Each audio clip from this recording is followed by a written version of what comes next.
శుభకార్యాలకు పూజార్ల కోసం వెతుకుతున్నారా? పూజారీస్.com లో అతి తక్కువ ధరలకే పూజార్లను ముందే బుక్ చేసుకోండి. వెంటనే కాల్ చేయండి.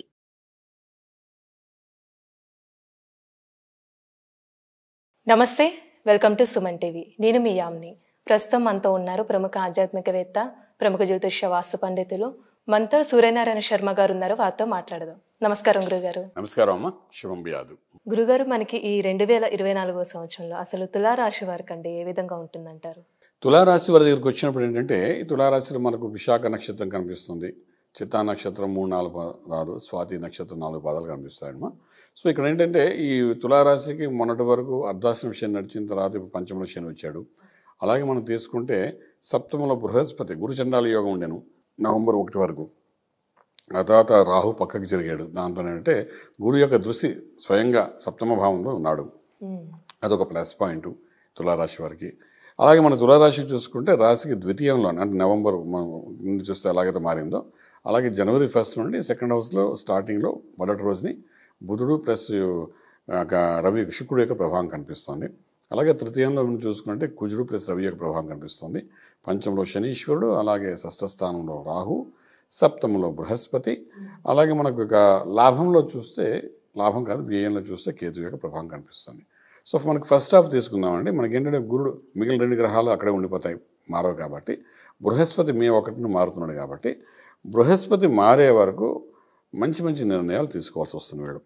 అంటే అగ్రిమెంట్స్ ఏమైనా చేయాలంటే చేసుకోవడము వ్యాపారంలోని, అలాగే ఫిల్మ్ ఇండస్ట్రీలో ఉన్నారనుకోండి, వాళ్ళు ఏమైనా అగ్రిమెంట్స్ విత్ హీరోస్ కానీ ప్రొడ్యూసర్స్ డైరెక్టర్స్ చేసుకుని అంటే నెక్స్ట్ కమింగ్ ఒక 1 or 2 years కావాల్సిన షెడ్యూల్స్ అని తీసుకోవడం కానీ, అలాగే హీరోయిన్స్తో కలిసి కాంట్రాక్ట్స్ పెట్టుకుని మనం చక్కగా ఈ సంవత్సరం ఈ ఫిల్మ్స్ వేయాలని అనుకోవడం కానీ, ఇట్లాంటివి ఏమైనా ఉన్నాయంటే ఇవన్నీ ఫస్ట్ హాఫ్లో చేసుకుంటే చాలా ఎఫెక్టివ్గా పనిచేస్తుంది అన్నమాట. అది ఇంకా ఏ నిర్ణయం ఫస్ట్ హాఫ్లో తీసుకున్నా, అది ఏ అగ్రిమెంట్ చేసినా, ఏ వ్యాపారానికి సంబంధించిన పార్ట్నర్షిప్ అగ్రిమెంట్ చేసినా, ఇవన్నీ మనకు లైఫ్ టర్నింగ్ పాయింట్ అనొచ్చండి.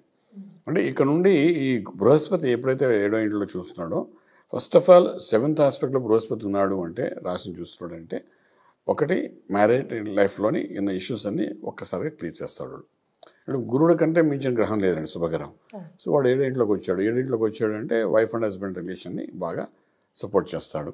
వాళ్ళు ఉన్న ఇబ్బందులను బయట తీస్తాడు, కరెక్షన్ చేస్తాడు, చేసి మళ్ళీ అన్యోన్యంగా ఉండేటట్టు చేయడం ప్రయత్నం చేస్తాడు. సో అదొక మంచి ఆస్పెక్ట్ అన్నమాట మనకు ఈ తులారాశి జరిగేది. సో అప్పటి వరకు ఉన్న ఇష్యూస్ అన్నీ క్లియర్ అవుతాయి. అలాగే ఈ యొక్క బృహస్పతి దృష్టి ఓలాగున్నా మనకు తృతీయ స్థానంలో ఎప్పుడైతే రవి కుజుడు ఉన్న విక్రమస్థానంలో ఉన్నారో, మనకు డైనమిక్గా ఒక స్టెప్ వేసి ఒక వెంచర్స్ కానీ ఒక యాక్టివిటీ కానీ స్టార్ట్ చేయడానికి ఆడవాళ్ళు కానీ మగవాళ్ళు కానీ చేయడానికి అవకాశం ఇస్తారు వాడు. ఇప్పుడు చూడండి, మనం ఇంట్లో ఐడియల్గా కూర్చొని చాలామంది ఉంటారు వివాహం అయిన తర్వాత ఆడవాళ్ళు. వాళ్ళు ఏం స్టెప్ చేద్దామని ఎంత చదువుకున్నా వాళ్ళు చదివిన చదువు దగ్గర పని చేయనివ్వకుండా ఇంట్లో కూర్చోబెడుతుంటారు ఒక్కొక్కసారి. సో ఏమి చేయలేరేమో అనుకుంటాం. అటువంటి వాళ్ళకి తులారాశిలో ఉన్న వాళ్ళకి స్పెషల్లీ విశాఖ నక్షత్రం, మనకు స్వాతి నక్షత్రం వాళ్ళు ఎవరు ఉన్నారంటే వాళ్ళు ఇప్పుడు ఏదైనా ఇనిషియేట్ చేయగలిగితే వాళ్ళ పేరు మీద, అంటే ఫిజికల్గా ఇప్పుడు చాలామంది ఇంట్లో ఆడవాళ్ళు ఉంటే వాళ్ళ పేరు మీద ల్యాండ్స్ కొంటారు, వాళ్ళు ఫిజికల్ సంతకాలు పెట్టకని తప్ప ఇంక దేనికి ఉపయోగపడరు. ఏమంటే మీ పేరు మీదే కదా పెట్టామంటారు. వ్యాపారం అంతా వ్యాపారం వాళ్ళ పేరు మీద పెడితే వీళ్ళు రన్నింగ్ అంతా వీళ్ళు చేస్తుంటారు మగవాళ్ళు. అలా కాకుండా ఫిజికల్గా ఏమైనా ఇనిషియేట్ చేయగలిగితే కొత్తగా తులారాశి వాళ్ళకి అది రైట్ టైం అని చెప్పచ్చు పటం. తులారాశిలో అన్ని నక్షత్రాల వాళ్ళకి రైట్ టైం అని చెప్తాం. అది ఇక్కడ మళ్ళీ ఏంటంటే పంచమంలో శనీశ్వరుడు ఉన్నాడు కాబట్టి అది కూడా ఒక యోగంకి చెప్తాం. పంచమ స్థానం శని యోగిస్తాడు. పిల్లలు పుట్టిన వాళ్ళకి సంతాన దోషం ఉంటే అవన్నీ పోతాయి. ఈ టైంలో ప్రయత్నం చేస్తే సక్సెస్ఫుల్ అవుతారు. అలాగే కొన్ని మ్యారేజెస్ అవ్వకుండా మధ్యలో ఆగిపోయి ఎంగేజ్మెంట్ తర్వాత మధ్యలో అయిపోయిన వాటిని మనం ఇప్పుడు సమన్వయపరచుకుంటూ వెళ్ళగలిగితే ఈ ఫస్ట్ హాఫ్లో అది మళ్ళీ రీకనెక్షన్ అయ్యే అవకాశం ఉంటుంది. అలాగే లాస్ట్ 25, 30 years, 32 years, 36 years వచ్చేసి కూడా పెళ్లి కాని వాళ్ళు చాలామంది ఉంటారు. అటువంటి వాళ్ళు కూడా కొంత ఏమైనా ప్రత్యేకమైన పూజలు చేసి దానికి సంబంధించిన ఏంటి గురుబలం ఉంది కాబట్టి తులారాశి చేసి ఒకవేళ కానీ లేదంటే వాళ్ళకి ఈ టైంలో ప్రయత్నంగా చేయగలిగితే డెఫినెట్గా అది ఏదో ఒక ఆన్సర్ అనేది దొరుకుతుందన్నమాట. అంటే ఇవన్నీ మ్యారిటల్ లైఫ్కి అనేది లైఫ్లో ది బెస్ట్ లైఫ్ అన్నమాట. అంటే ఫస్ట్ హాఫ్ అంతా మన ఇండివిజువల్గా ఉన్న మొత్తం లైఫ్ ఎండింగ్ వరకు ఉండేది మ్యారిటల్ లైఫే. సో దానికి కరెక్ట్గా పునాది పడాలి. ఆ పునాది పడడానికి ఇది రైట్ టైం. ఫస్ట్ 5 monthsలో మనకు ప్లాన్ చేసుకోగలిగితే మోస్ట్ సక్సెస్ఫుల్గా ఉంటుంది చెప్తాం అన్నమాట. ఒకటి సో అది మనకు తులారాశి వరకు ఒక positive energy from the beginning. అంటే జనవరి 1 నుండి ఆ గురుబలం ఉంటుంది కాబట్టి ఈ ఫస్ట్ 5 monthsలో వాళ్ళు ఏంటేం చేస్తారో అది సంవత్సరం అంతటికి అది కాసేస్తుంది. అని చెప్పచ్చు మేడం. గురుగారు ఇప్పుడు వ్యవసాయ రంగానికి సంబంధించి ఈ రాశి వారికి ఇయర్ ఏ విధంగా ఉంటుందండి?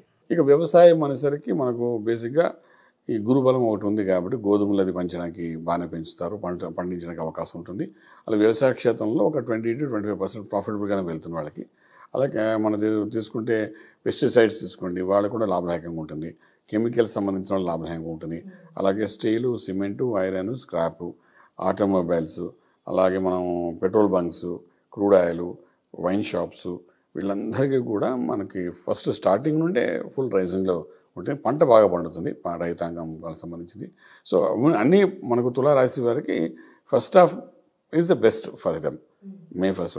సో అది వచ్చిన దాన్ని బట్టి మనం మిగిలిన లైఫ్ అంతా 7 months లీడ్ చేయడం జరుగుతుంది కాబట్టి they are successful this year అని చెప్పచ్చు తులారాశి వాడు. పరిహారాల దగ్గరికి వచ్చినప్పుడు మనకి ఏంటంటే ఇక్కడ మనకు 5th house శని, 6th house రాహు కనిపిస్తున్నాడండి. సో మనకి ఏమంటే పిల్లల ద్వారా మనకి ఇబ్బంది ఉండదు, కానీ ఆరోగ్యం దగ్గరికి మాత్రం రాహు ఉన్నాడు.